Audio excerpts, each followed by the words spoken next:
para pagyamanin ang sarili natin ng kaalaman sa Islam. Indeed, the all-powerful, the all-hearing, the all-seeing Allah subhanahu wa ta'ala has granted us this blessing to learn and equip ourselves with knowledge that will help us strengthen our iman. Remember that iman increases and decreases. It increases whenever we obey Allah and His Prophet sallallahu alaihi wasallam, and it decreases when we obey the clear enemy who is Shaitan. Kumapit kayo sa Jama'ah at huwag kayong magtafarruq. Hold on tight with the Jama'ah and never be separated amongst each other. This is a very important topic, which sadly, in reality, we are beset with indifferences that divide us. When we try to reflect in the teachings of the Quran, in the teachings of the correct Sunnah of the Prophet ﷺ, we will understand that it's all about holding tight with the Jama'ah. And so, in this topic, we should be able to understand deeply the meaning of Jama'ah, the meaning of Tafarruq, and that we should all hold tight with the Jama'ah and disregard separation. The Prophet ﷺ said, Inna Allah la yajma'u ummati. Aw qal, ummati Muhammad sallallahu alaihi wasallam ala dalalah wa yadullah ma'al jama'ah. Verily, Allah does not gather this ummah, the ummah of Prophet Muhammad sallallahu alaihi wasallam, in the wilderness, in the misguidance, and the hand of Allah is with the jama'ah. In this hadith alone, we will be able to understand that there is a hand of Allah subhanahu wa ta'ala. But the question is, how is this hand looks like? That question is haram. See, in this aqidah alone, many of those who claim that they are Muslims, many of those who claim that Islam is their religion, are in the wilderness. They are misguided. Why? They will describe the hand of Allah to be like the hand of man. And that is the aqidah, the belief, the doctrine of the non-Muslims. Specifically the Christians. They say God created man in his own image and likeness. So they describe God to be like man. That is why they have Isa alayhi salam, God in the form of man. La hawla wa la quwwata illa billah. There is this rule that we should all remember, and that is al-kayfiyah is never asked. When there is no description on how this hand looks like, the hand of Allah, then it is haram for you who says La ilaha illallah, you who claims that you are a Muslim or a Muslimah, it is haram for you to ask or give details if there are no details in the Quran, if there are no details in the Sunnah of the Prophet ﷺ about the description of this hand. You see, from that knowledge alone, many people are divided.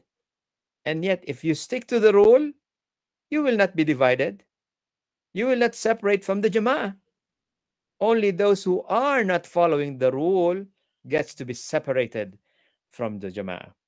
So once again, Allah does not gather this ummah, this nation of Muhammad SAW in the misguidance, in the wilderness, and the hand of Allah is with the Jama'ah. So Allah will always be with the Jama'ah. So if you are not with the Jama'ah, then you will be in the misguiding way. What is the meaning of Jama'ah? There are 5 group of scholars who have given us different definitions of Jama'ah. But all in all, if we think deeply about these 5 definitions, they are all together coming as one. The first one, مجتهد الأمة وعلماؤها وأهل الشريعة العاملون بها. So those who are striving hard from this ummah, especially the ulama of this ummah, those Ahlul Sharia, meaning those who apply the Sharia, the law of Allah subhanahu wa ta'ala, al-amiluna biha, those who make use of the Sharia and not the law created by man. Really? What are you thinking? You are already in an Islamic country, for example, and you prefer to use these so-called human rights? Yes, there are Muslims who are misguided. They claim that the human right should be the one applied in this case. Subhanallah, you are in great danger, my dear brother, my dear sister, if you say so. Because human rights is made by man. And in Islam, it is complete. We have human rights. If we just learn the Sharia of Allah subhanahu wa ta'ala. So that is the first definition of what or who is the Jama'ah is. The second one, Jama'atu a'immatil ulama al-mujtahidin. So these are the group of leaders among ulama. Of course, alhamdulillah, there are so many ulama, our Muslim scholars, and among them, they choose their leaders. That's why we have the council, the committee. Okay? So, al-mujtahidin, not just those who claim they're ulama, but subhanallah, look at how they treat people, what they post in the social media. That will make you think twice. Are they really ulama? Subhanallah. Al-mujtahidun, meaning that they are really striving, doing their efforts to continuously learn the tafsir, the ahkam, the fiqh, the usul of this deen, of this religion chosen and given to us by Allah alone. So here, in this definition, it is quite specific only among the ulama. The third one, the third group of scholars who gave the definition of Jama'ah are the Sahaba. As-Sahabatu ala al-khusus. Specifically, those Sahaba. And who are the Sahaba? Of course, those who have lived with the Prophet, have mingled with the Prophet. You can never be called a Sahabi if you have not seen the Prophet, if you have not lived your life with the Prophet. That is a basic requirement so that you will be called among the Sahaba. So this is very, very specific. And the fourth one, Jama'atu Ahl al-Islam إذا أجمعوا على أمر. Now, I'd like you to be very keen. Observe very well this definition because it will be very close to the last one, the fifth one. Jama'atu Ahl al-Islam. The group of those belonging to Islam. The Muslims, of course. إذا أجمعوا على أمر. There is a modification. There is a description mentioned at the last part. If they agree on one thing. So if they come into agreement, for example, that Salah is 5 times a day, then they are called the Jama'ah. If they agree that Mawlidun Nabi is haram, then they are the Jama'ah. Of course, nobody comes to an agreement except that there is a dalil, there is an evidence, there is a proof. So if they come to an agreement to a matter that people discuss from time to time. And the last one is Jama'atul Muslimin إذا اجتمعوا على أمير. Again, Jama'atul Muslimin, the same as the one mentioned in number 4, Jama'atu Ahlul Islam, group of Muslims, group of those belonging to Islam.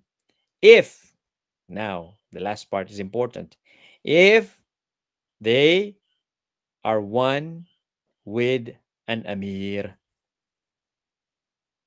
The number 4, it tells, إذا اجتمعوا على أمر, they agree upon a matter altogether. Now here, they gather as one with one Amir, one leader. So now, if you gather all these 5 all together, you will get a perfect definition of Jama'ah, because each one of this definition is inclusive in the overall meaning of Jama'ah. So never select one, but rather include all of this definition. If you will claim another Amir, those who just, pop up anywhere and they will say, I'm the Amir, I'm the Sultan. La hawla wa la quwwata illa billah. You'll never know. Maybe behind the curtain, somebody's, giving fund in this person just to divide the Muslims. That's right. Because they're jealous. They have hasad. They know that Islam is the truth. They know that the growth of Islam in the world, mashallah, we are now 25% of the world population. That's more than 2 billion. Allahu Akbar. You see?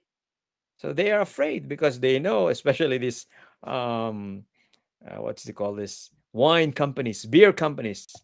They will be out of business. We will say, close this winery, this beer company, because we know very well that al-khamr, wine, beer, is haram. See? You don't know that. They may appear in front of your face good, but at the back of their minds, when they are not in front of you, under the scrutiny of your eyes, they are planning against us. They don't want us to prevail. So here, al-jama'atu ma wafaq al-haq walau qalla al-mutamassikuna bihi. This is a very short definition, but the meaning is very, very excellent. You see, the group or the jama'ah is those who agree on the truth, even if their number is little. Even if their number is little. Take note of that. Those who agree on the truth. The truth of what? That La ilaha illallah.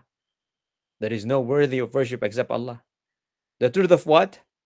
That Muhammad is the last messenger of Allah. The truth that Islam is the religion that will be accepted by Allah and no other.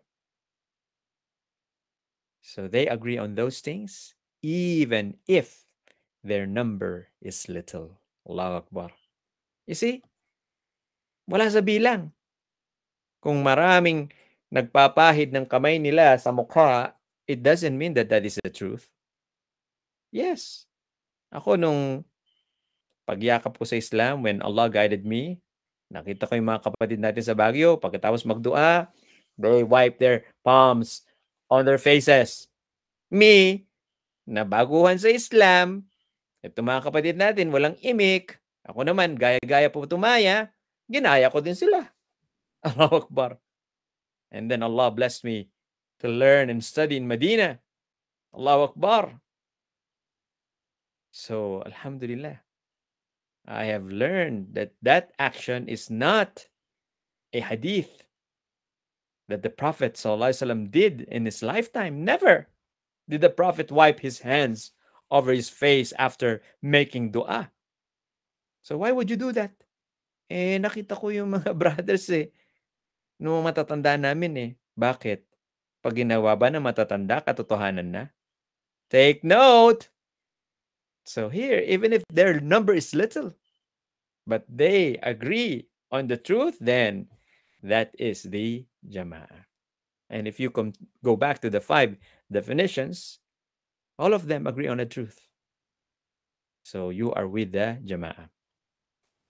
Now, what is the definition of tafarruq? Al-mufasala wal-inqita'. This is the separation, the division, والشذوذ, and being indifferent. ومنه الخروج من الأصل. And among this is going out of the original, of the basic principles. If you go out or go against this, then you are promoting tafarruq. You are dividing the ummah. Do you like to be described as one who divides the ummah? Fear Allah. Al-iftiraqu huwa al-khuruj an sunnah wal-jama'ah. So division, separation is going out from the sunnah, going out from the group, fil asl aw akthar, on a matter or more issues or concerns, min al-usul, from the principle of this religion, Islam, al-qat'iyya, that is permanent and exact. See, that is the definition our scholars have given us about being divided, separating this ummah. And we expect that the ummah will be separated or divided because the Prophet ﷺ mentioned that ستفترق هذه الأمة إلى 73 فرقة كلها في النار إلا واحد. This ummah will be divided into 70 groups. All of them are in hellfire except one. And then one Sahabi asked, what is that one, O Prophet of Allah, that will be saved from hellfire? Those who obey the Quran and my Sunnah. A very simple formula to eliminate those who will be thrown into hellfire. But Ustad, all of them claims to be obeying the Quran and obeying the Sunnah. Oh no, the second one, obeying the Sunnah, you will see. You will be able to eliminate a lot of them. Now the Quran, yes. Now, this is now the important thing. You should learn the Quran in order for you to scrutinize and be able to identify those who are not really obeying the Quran. Yes. You see now? Superficially, you will believe, but all of them claims that they're obeying the Quran. Okay. Try to get them how? Learning every detail of the Quran. And you will find, for example, what we've learned early, the hand of Allah, you will be able to eliminate a lot of them because many of them will say the hand of Allah is like the hand of man, with skin, with nails, with capillaries and blood vessels. A'udhu billah. So learning is very important.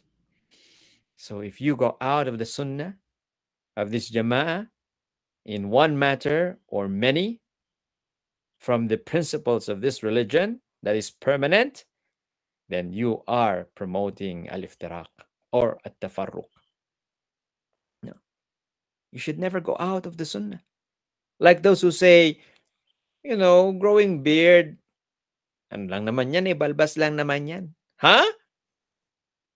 You are trying to belittle this beard? How dare you? You are disrespecting the sunnah. You are a divider of this ummah. Promotor ka ng tafarruq. I dare you say that. You are such a disrespectful Muslim to say that. Sunlalang lang naman yan. Ang sabihin mo, mahina ang iyong iman. You have a weak iman because you don't grow your beard. Naturingan kang abogado, naturingan kang doktor, naturingan kang pulis, naturingan kang merong natapos, professional. Pero pagdating sa sunnah, unang-una sa umaga gagawin mo, titingin ka sa harapan ng salamin, ay, tumutubo na tong balbas ko. Ahitin ko nga. Murderer! Killer of sunnah. See? So you do not belong to the jama'ah. That is just one issue. And remember, growing beard is wajib. If you ask me what is the hukum, what is the Islamic jurisprudence of growing the beard, it's wajib. Are we in a country where growing beard is haram? I mean, prohibited? that you will be put into jail if you grow your beard? Come on, answer me. So why don't you grow your beard? See, you're a killer of sunnah. Shame on you. La ilaha illallah. That is just one issue. How about other matters? Smoking cigars. Many brothers, they're even professionals, or maybe having a position in the government, mayor Muslim, congressman Muslim. Here he is. Shh. What a coward you are. You're such a coward. Sana ba yung aking dito pencil? Imagine mo, maliit na stick, naging duwag ka. No? Sa mga early years, pag sinabing bakla, hindi yun binabae. Duwag, coward. Bakla ka. Isang stick, hindi mo kayang malabanan. Natalo ka. Ang liit-liit na stick, oh. Sasabihin mo pa, makruh. I will ask you, what's the meaning of makruh? Define makruh. Nadinig ko dun sa isang ustad, magsisinungaling pa yan, dun sa Cavite. Liar! You don't even know the meaning of makruh, and here you are, defending yourself? Subhanallah. Kahit nga wag natin pag-usapan yung hukom sa Islam, nandun sa pakete ng sigarilyo, cigar or smoking yata is hazardous to your health. Tapos may litrato doon ng lungs na nabubulok due to smoking. Yun lang eh. La darar wala dirar. There is no harming oneself and harming others. That's a statement of the Prophet sallallahu alaihi wasallam. Now tell me, straight to my face, is smoking cigar not harming yourself? Is smoking cigar not harming your wife, your children? Not harming us who are not smokers? Shame on you! Doon pa lang eh. Hindi natin pag-usapan ng haram at halal. Subhanallah. Nakakahiya talaga. Ito, hate na hate ko yung mga nag-i-smoke. Hindi ko kayo hate dahil Muslim kayo. Hate ko yung pag-i-smoke ninyo. Naturingang Muslim kayo and naturingang professionals kayo, ang babakla ninyo, mga duwag kayo. So, that is tafarruq. No? In matters about Islam which is permanent. Pag sinabing qat'iyya, permanent, walang diskusyon doon. Pag sinabing hijab, ganito lang hijab. Pag sinabing haram, ganito. Ano ba to? 50% haram, 20%. Pini-percentage ba yung haram? Anong kalokohan yan? La hawla wala quwwata illa billah. What are the reasons why we are divided? No? May mga dahilan bakit tayo nagtatafarruq. Number one, the evil plans and actions by the enemies of peace. Totoo yan, no? Those who do not want peace in the land, they will plan evil things just to divide the people. And obviously, we are the victims. As I've said early, they have hasad. They are jealous of us.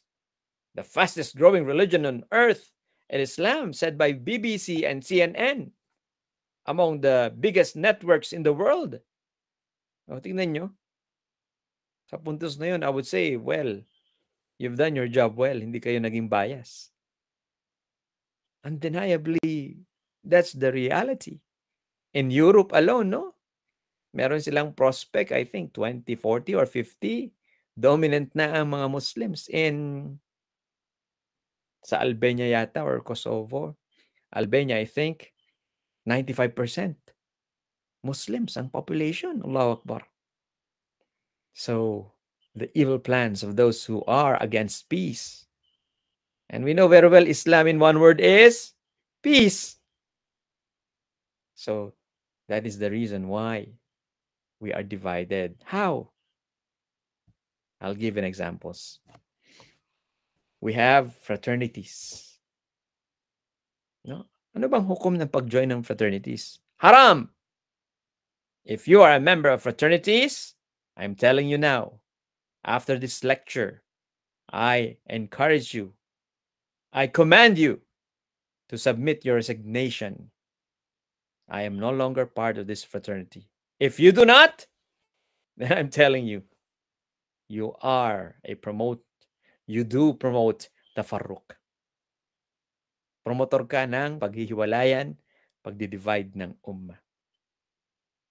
And the worst thing is that you will be out of Islam. That's right.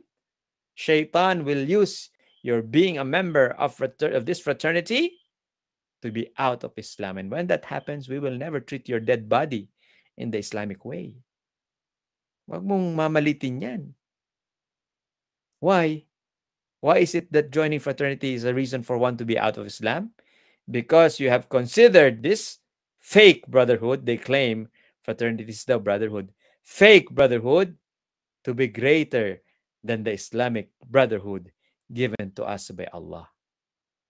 You see? Kasi bobo ka tungkol sa brotherhood sa Islam. Mangmang ka. Kaya nag-join ka ng fraternities. And when I was invited in MSU in Marawi, I was shocked. That was before the war, no? Anong year yun? Kalimutan ka na. 2 consecutive years na invite ako doon. Nung iniikot ako ng mga kapatid natin doon, tinuro sa akin just at the grounds. Yung mga tent doon, sabi nila sa akin, eto ustad, mga fraternities. Really? Mga binata't dalaga?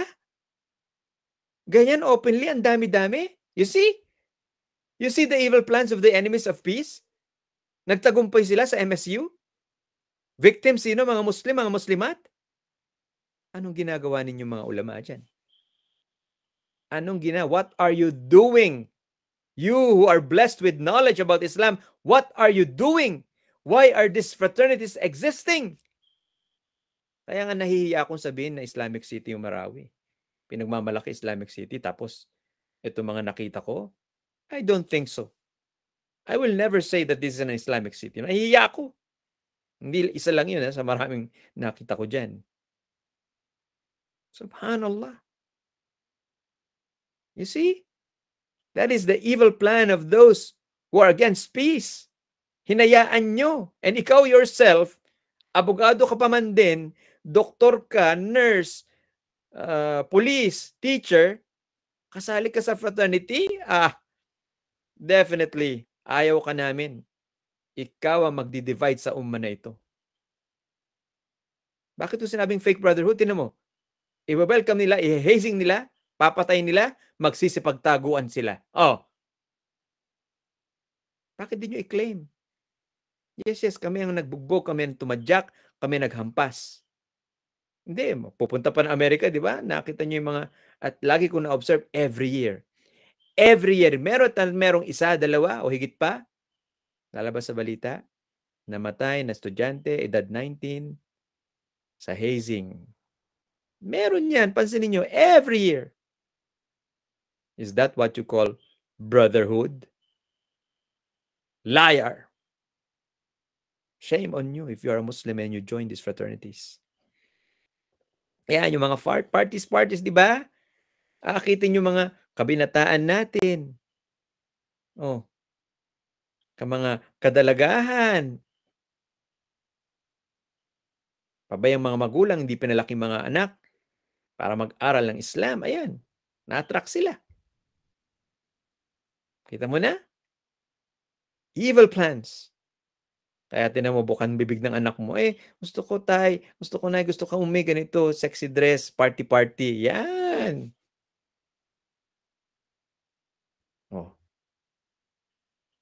Sasabihin ng mga ulama, ito ay haram. Ayan, magkakaroon na ng division. Hindi.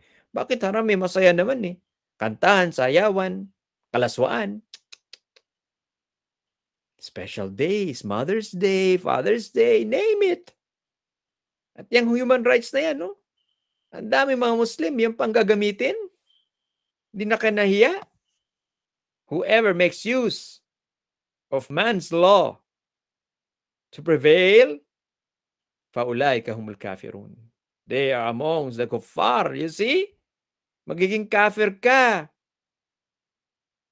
Paano yun, Ustad? We're living in the Philippines. Hindi naman Islamic bansa. May ibang usapan yun. No? I'm talking of those who are in an Islamic country. Pero kahit na tayo non-Islamic country, may mga laws sa Islam na, agaya dyan sa BARM, di ba? Na kinikilala ng Philippine Constitution. Bakit di nyo ina-apply? Pupuntahan mo pa rin yung man-made law.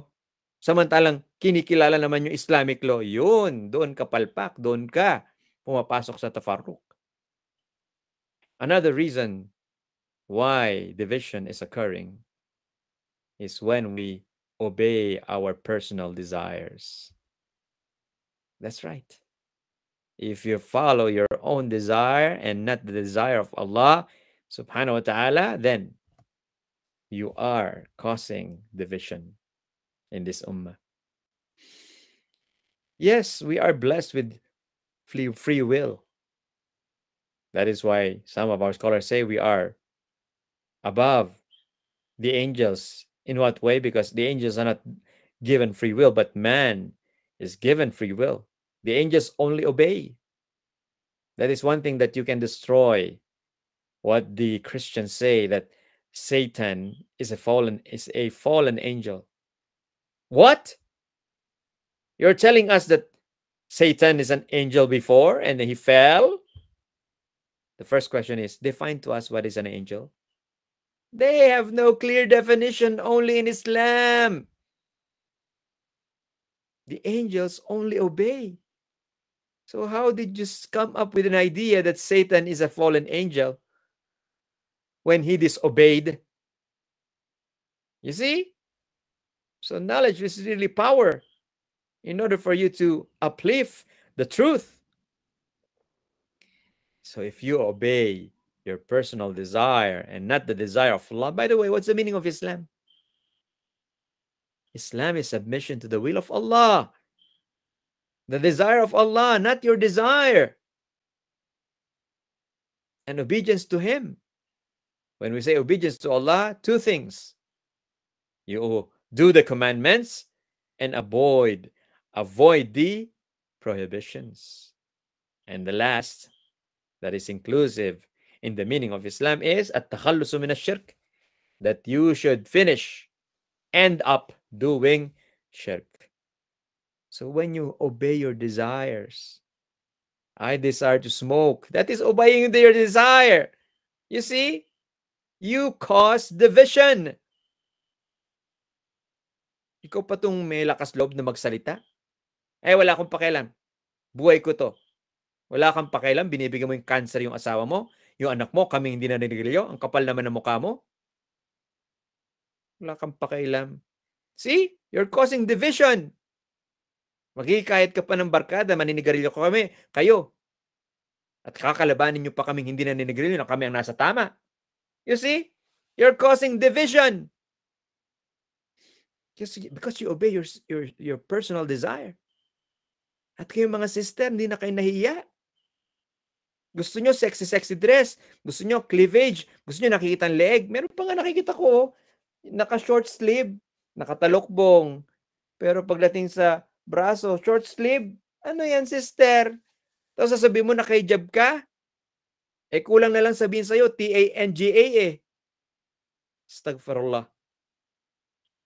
Hindi ka kasi nag-aaral. That's not hijab. Naka-leggings ka. Hapit ang binti mo. That's not hijab. Naka-Amerikana ka, yung mga sisters natin na abogada, nurse, doktora, nagsusuot ka ng Amerikana, di ba? As jacket. Mali yan. Nakikita yung hugis ng braso mo, ang baywang mo, ang dibdib mo. Hindi hijab yan. Wrong. Nakadamit ka lang. Nakakahiya ka naman, sister. Ilang years yan? Naging doktora ka. Abogada, nurse. Ilang years yan? Ang ending, bobo ka sa pagsuot ng hijab? Maya ka naman kay Allah. La ilaha illallah. Well, maybe because you follow your own desire. Hindi. Basta hijab to, ipipilit mo pa? Binibigyan ka na nga ng dalil? Na hindi maluwag? Na hindi hugis ng katawan?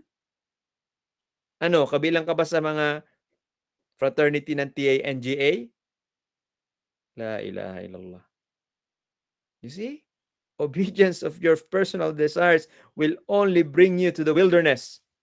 But when you let the desire of Allah, the will of Allah, reign in your life, then you will be in the straight path. So, what will you allow to run in your life? Your desire or the desire of Allah? Because if you will let your own desire prevail, then definitely you will be misguided. But if you allow the will of Allah, which is the definition of Islam, then that is perfect. You will be in the straight path. Look at the life of married people. They face a lot of challenges. They face a lot of trials, and that is part of life. Not only those married brothers and sisters, even single ones, because trial is given by Allah to test us. Who amongst us are truthful and who amongst us are liars? فَلَيَعْلَمَنَّ اللَّهُ الَّذِينَ صَدَقُوا وَلَيَعْلَمَنَّ الْكَاذِبِينَ. So that those truthful ones will prevail and the liars will be distinct. You see? Now, with regards to the life of married people, if you face troubles, trials, I must say, then try to reflect. Are you letting the will of Allah prevail in your life? Or have you gone astray? Have you gone against the will of Allah? Did you not notice your teenager son entering the house carrying a guitar? Did you not notice your dalaga, your daughter, a teenage daughter, bringing a boyfriend in your house and you just shut up your mouth? And here you are complaining, asking help from your ustad, when in fact you yourself have gone against the will of Allah. Alam nyo, napakadali lang talaga ng solusyon sa buhay may asawa. Pag nahaharap kayo sa mga difficulties, reflect. Sit down. Isa-isahin nyo yung nagaganap sa buhay ninyo. And you will see the reason why these troubles are happening in your house is because you have gone against the will of Allah. Kung papairalin nyo ang will ni Allah sa buhay may asawa, I'm telling you, magiging maganda, mahusay ang buhay ninyo. O yan, tafarruk. Paghihiwalay between husband and wife, see? And we say that family is the basic the basic unit of the society. So when a family is broken, it is like a domino effect. Paisa-isa yan. Bawat family in the society broken, what kind of society will you have? Pero kung pinapairal nyo ang will ni Allah, then that will be a perfect and excellent society, a peaceful society. The Prophet ﷺ never let his own personal desire prevail. Rather, he always followed the will of Allah. Ma yantiqu anil hawa. Allah said in the Quran, he never speak out of his own personal desire. You see? And he is even an unlettered prophet. An illiterate prophet. Usually kasi yung mga minilalait natin sa community, no? Yung sinasabi nating mangmang, sila tong yung minsan may tendency mapagmalaki. But in the prophet's case, sallallahu alaihi wasallam, hindi. And Allah is witness by saying that in the Quran. How about you? You who smoke cigars, magagalit ka pa sa amin nagpapayo sa'yo. Magagalit ka pa sa amin nagsasabi na ikaw'y bakla. Isang stick ng sigarilyo na talo ka. Dapat matuwa ka pa nga sa amin eh. Pinapayuhan ka namin para magpakatino ka. Yung pagsalita ko ng bakla dun sa mga matitigas ng ulo. na 2 pakete na kada araw ang inuubos. Yung 10 Ramadan, 20 Ramadan na ang biniyaya sa ni Allah, naninigarilyo ka pa rin, ang kapal na mukha mo. Yan ang para sa'yo. La ilaha illallah. La ilaha illallah. So again, the Prophet ﷺ never let his own personal desire prevail. Here is a very beautiful statement from the scholars. لا تتبعوا من يوافق الحق إذا وافق هواه ويخالف الحق إذا خالف هواه. I recently learned this just 2 weeks ago when we had this conference online, no? With the Saudi scholars. Na-invite kami sa isang 30 minutes conference lang naman with selected attendees. لا تتبعوا من يوافق الحق إذا وافق هواه ويخالف الحق إذا خالف هواه. I'd like to say this in Tagalog kasi napakaganda. Huwag kang sumunod sa taong susunod lamang sa katotohanan kapag sumang-ayon ito sa gusto niya. Ngunit sasalungatin naman ang katotohanan kapag hindi ito sang-ayon sa gusto niya. Okay. Ano nitong katotohanan na ito? Let's give an example. Katotohanan na haram ang paninigarilyo. So let's read this again. Huwag kang sumunod sa taong susunod lamang sa katotohanan kapag sumang-ayon ito sa gusto niya. Ngunit sasalungatin ng katotohanan kapag hindi ito sang-ayon sa gusto niya. Yung taong naninigarilyo at sinabi mo na haram ito, sumalungat doon sa gusto niya. Ano yung gusto niya? Manigarilyo. So, huwag kang susunod sa kanya kasi hindi niya gusto yung batas na haram ito dahil salungat against his own personal desire na sasabihin niya makruh, tatanungin mo, hindi niya alam ang makruh. And by the way, if you know the definition of Islamic term makruh, hindi siya pasok. Hindi pasok yung paninigarilyo niya ng kapatid. No? Pumasok naman yung pagiging TANGA. Gaya-gaya pumatayan. Nadinig mo lang makruh. Ikaw naman, sasabihin mo. Ganyan ba sa harapan ng korte? Hindi, di ba metikuloso kayo sa pagbibigyan ng ebidensya? O ba't ikaw hindi mo in-apply sa Islam? So do not obey a person. Ngayon, kapag may nagsasabing pwedeng manigarilyo, ito, sasabihin niya. Susunod lamang sa katotohanan kapag sumang-ayon sa gusto niya. So, ay, gusto ko tong sheikh na ito. Sinabi niya, okay manigarilyo. See? Sumang-ayon dun sa gusto niya. So, we're speaking of personal desire. Pag ayaw nung desire niya, yung sinabi ng sheikh, hindi siya susunod. Pag gusto niya, susunod siya. Huwag kang sumunod sa ganyang tao. Huwag kang maging kaibigan ng ganyang tao. Sige, sister. Sasabihin niya, modern sister ako, modern Muslima ako, sister. Baka gusto mo sumali, ito. Pakita mo yung sexy mo, yung dibdib mo, yung hita mo. Modern tayo eh. Ayan mga sister na nagsasalita na ng modern, kung di lang ako Muslim, hahampasin ko kayo ng kahoy. Ang sasama ninyo. Buti na lang Muslim tayo, kabaitan ang tinuturo sa atin kahit na galit tayo. There is no such thing as modern Muslima. Tandaan nyo yan. No? Hindi kita tatantanan. Pagka ikaw nalaman ko, sister, nagsasalita ka na modern Muslima ka, makakatikim ka ng salita. There is no such thing as modern Muslima.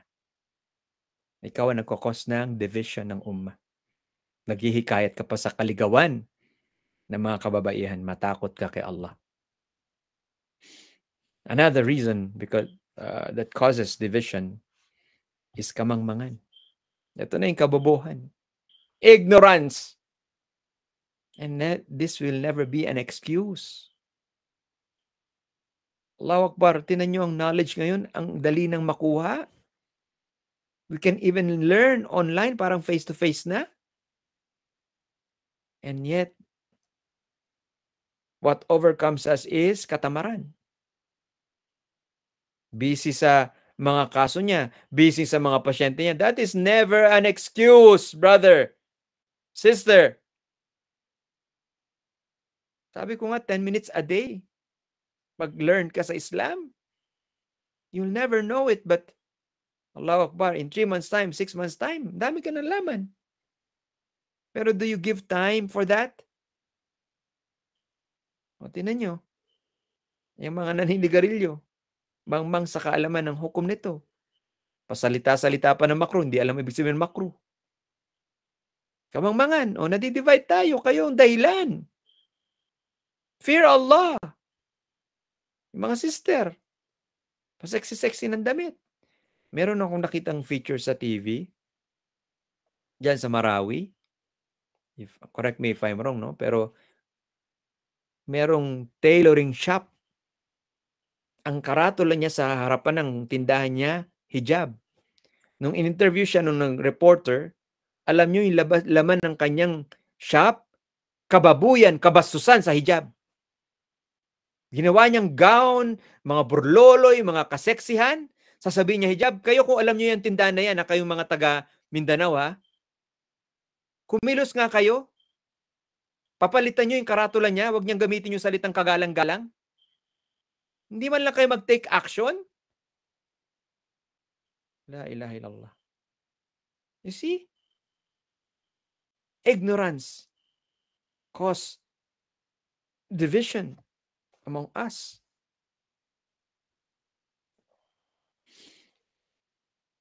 And let me just state that there is no such thing as 100% na mangmang. Wala. You will be mangmang on a certain particular subject. O sa wudu. Alam mo ba na kahit na kalahating basong tubig, mapaperform mo ang wudu? Ay, hindi ko alam. O di mangmang ka. Ngayon, hindi ka na mangmang. Alam mo na. Alam mo ba ang 14 pillars of salah? Na kapag naiwan mo ang isa sa mga haliging ito, you have to come up with another raka'ah? Ay, hindi ko alam. Ngayon ko lang alam. O, mangmang ka noon. Ngayon, alam mo na. Alam mo ba, sister, ng hijab ay 8 conditions? Kung wala ang isa, dalawa o higit pa, hindi hijab ang suot mo, damit? Ay, hindi ko alam. Ngayon lang, ustad. Ay, hindi ko pa rin alam kasi hindi mo sinabi. O, di mag-research ka. If you don't fulfill those 8 conditions, you're not wearing hijab. You're wearing a dress. O, mga sisters, I encourage you to be one na pag hindi tinupad ang 8 conditions, damit ang suot niya. No? Hilahin mo yung sister. Sister ka dito, kausapin kita. Yung suot mo, hindi hijab. Ano? Bakit? Natatakpan naman yung buong katawan ko. Ano yung pang ibaba mo? Leggings, jeans. Oh, hapit na hapit, di ba? Isa sa 8 kondisyon, dapat loose. Hindi kitang hugis ng katawan. Yan, kitang-kita yung hugis ng katawan mo. Hindi hijab ang suot mo. Damit ang suot mo. Say that!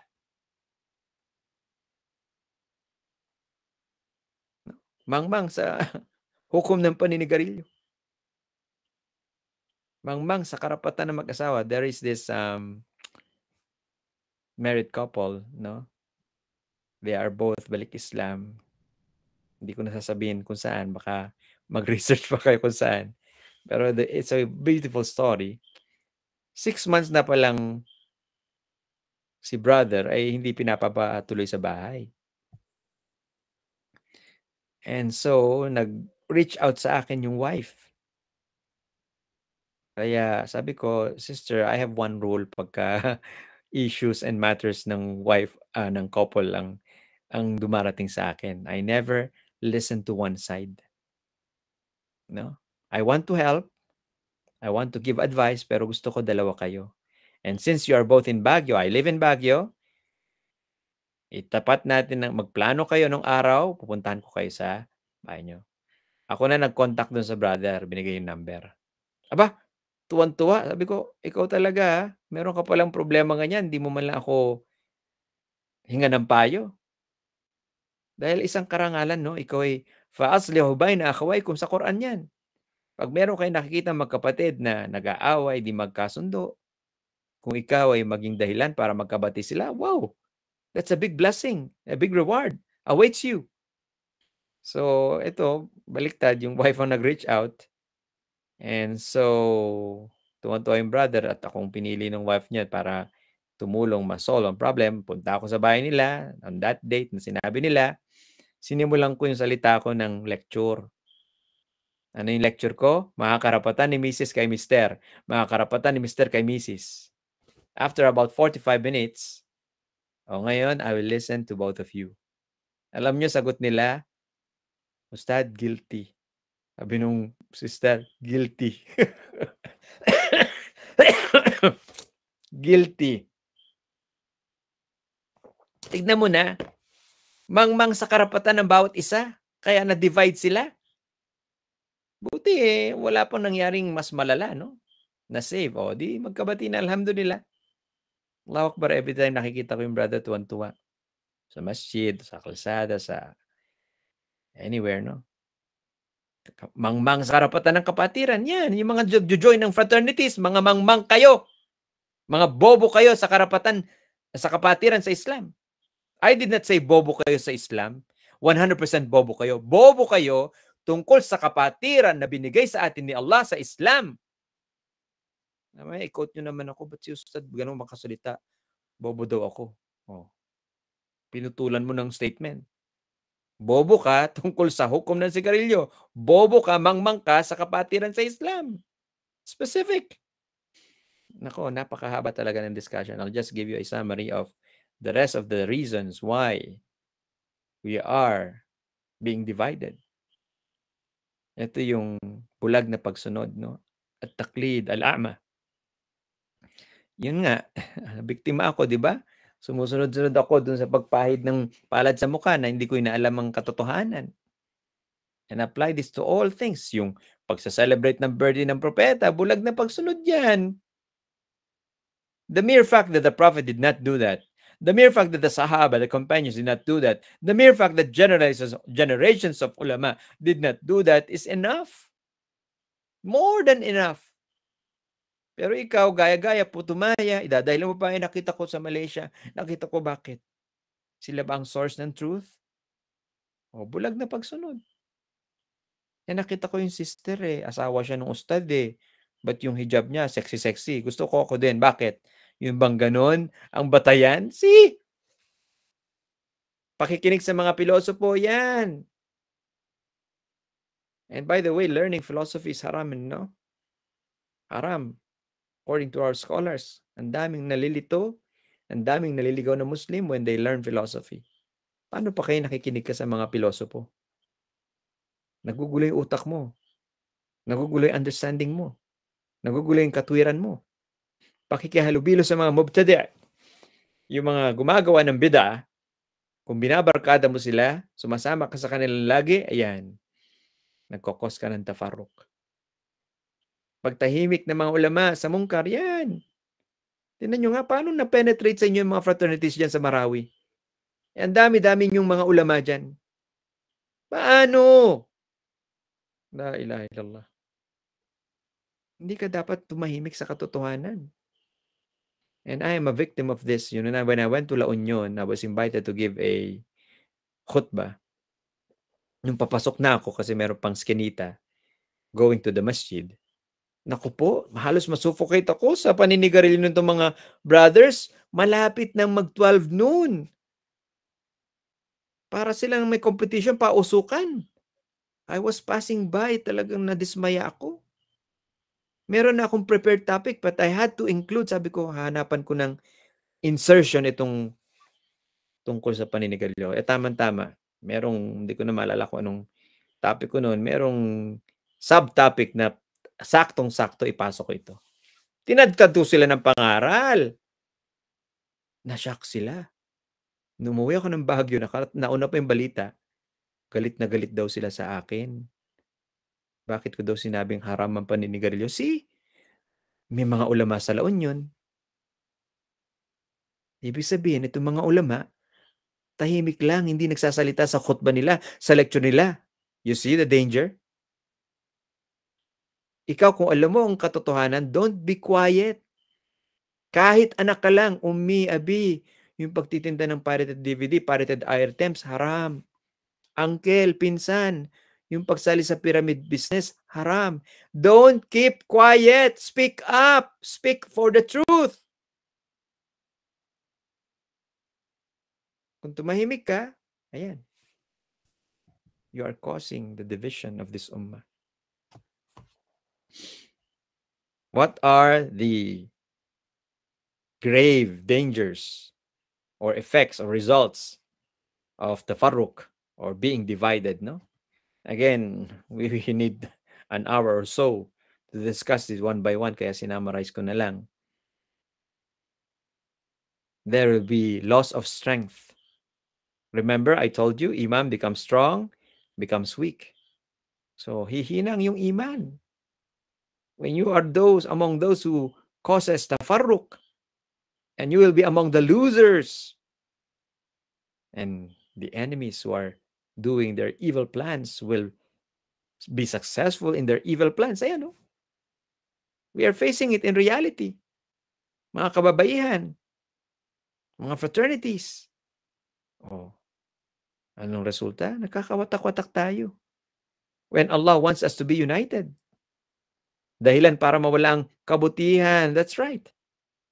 Tingnan mo. Sama-sama kayong mga naninigarilyo, ang babaho ninyo. Ang babantot ninyo.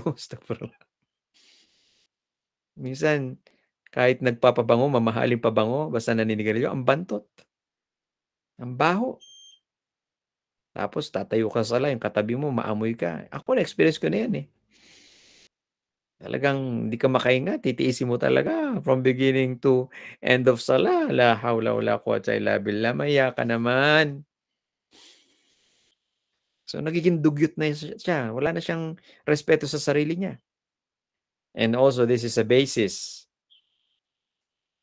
that will cause you be far away from the sunnah of the Prophet sallallahu alaihi wasallam. Yes.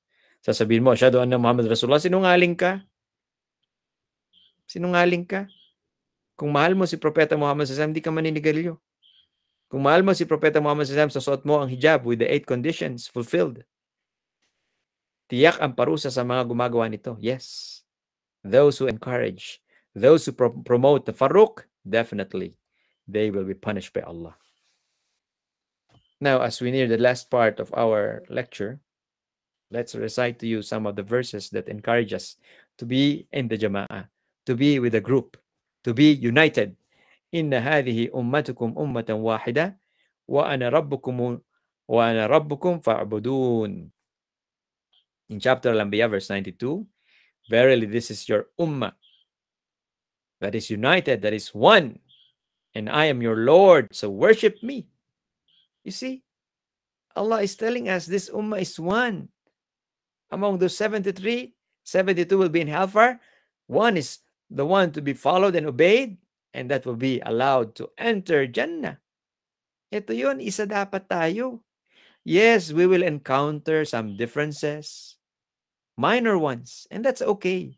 Even among scholars, meron silang minor differences, but in the end, all of them say, if my statement is against the Quran and against the Sunnah, then throw it away. Allahu Akbar. Bakit hindi ganun na maging attitude natin? If what I say is against the Quran and against the Sunnah, then throw it away. Hindi. Basta, itong paninigarilyo, okay to. Ang bantot mo. La hawla wala quwwata illa billah. Bakla ka. Duwag ka. Wa ta'awanu 'alal birri wat taqwa wa la ta'awanu 'alal ithmi wal udwan. And join in doing good deeds and aspiring to have taqwa, fear of Allah.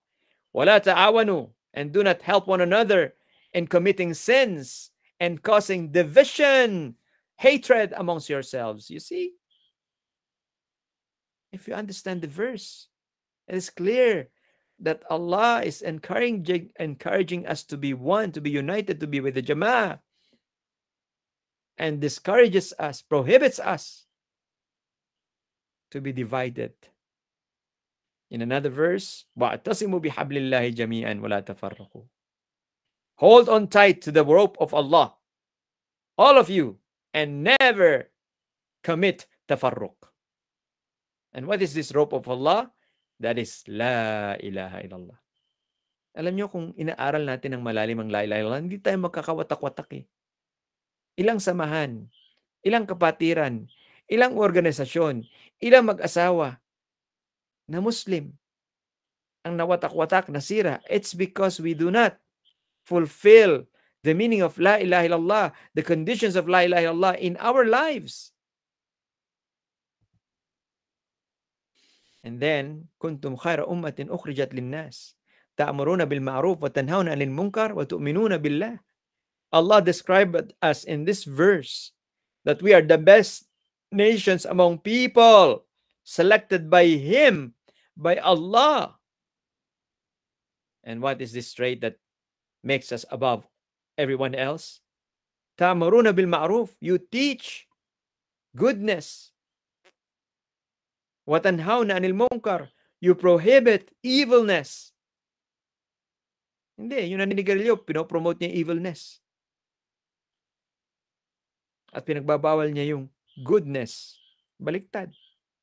Wa tu'minuna billah, and you believe in La ilaha illallah. And second to the last, the Prophet ﷺ said, Al-mu'minu lil-mu'mini kal-bunyan. Yashuddu ba'dahu ba'da wa shabbaka bayna asabi'ihi. Listen to the Prophet's statement. ﷺ. Ang mu'min sa kapwa mu'min ay parang isang building na nagsusuportahan ang mga bahagi nito. Di ba? A 100-story building cannot stand if that is not meticulously studied by all people, the engineers, the architect, and all of those who are going to build the building. So that should be your condition, your case as a believer. You support a co-believer. No? Pag sinabi naming haram ang paninigarilyo, sinusuportan ka namin para magbago. Hindi ka namin pinuput down. Wala eh. Akala nitong mga pinapayuan natin, kontrabida tayo eh. Dapat nga matuwa pa kayo. Sister, pag sinabi namin yung suot mo, damit, hindi hijab. Kasi merong nagpapayo sa'yo, may nagmamalasakit sa'yo. We are not the enemies. The enemies, the real enemies are those against peace. Tandaan mo yan. Magpasalamat ka kay Allah. Alhamdulillah, meron nagpapayo sa akin. Oh, Allah help me. Get rid of smoking. Get rid of this sexy dress. Mag-sexy ka, magtupis ka, magbikini ka sa loob ng kwarto kasama ang mister mo. Hindi yung sa paglabas mo ng bahay. Kahit na sa loob ng bahay, may bisita ka mga lalaki dyan ng asawa mo. Display ka. You see? Pagkatapos ay, after the Prophet mentioned the first part, what did he do with his hands? Like this. Pinagsama-sama ng Propeta sallallahu ang kanyang mga daliri. See? Ganyan lang, oh, sign lang. Sign lang, it's enough for us to understand na kailangan we are with the Jama'ah. And finally, Allah said, فَأَلَّفَ بَيْنَ قُلُوبِكُمْ فَأَصْبَحْتُمْ بِنِعْمَتِهِ إِخْوَانًا. Allah has joined us, our hearts, all together. فَأَصْبَحْتُمْ بِنِعْمَتِهِ إِخْوَانًا. And because of His La ilaha illallah, we all became brothers and sisters in faith. Diba? Kung may kasabihan na blood is thicker than water, in Islam we say faith, iman is thicker than blood. And so that concludes our subject regarding holding tight with the Jama'ah. Subhanakallah wa bihamdika asyhadu an la ilaha illa anta astaghfiruka wa atubu ilaik. Assalamualaikum warahmatullahi wabarakatuh. Waalaikum assalam warahmatullahi wabarakatuh. Subhanallah walhamdulillah. Isa na namang malalim at malawak na kaalaman ang naibahagi sa atin ng ating tagapagsalita na si Sheikh Nadir Oquendo. Ya Sheikh, kung inyo pong mamarapatin, kayo po ba ay tumatanggap ng ilang katanungan mula sa ating tagapakinig? Okay, we can accept questions inshallah. Okay po. Maybe 3. Syukran po. So binubuksan po namin ang Q&A session sa mga kababayan diyan. Paalala lang po kung kayo po ay may katanungan ay pakilagay na lang po sa may chat box. At sa mga kalalakihan po ay maaari po kayong magtaas ng virtual hand. Naam, kung kayo po ay magtatanong. So bismillah po. abang may oras pa tayo kasi lumalalim na yung gabi.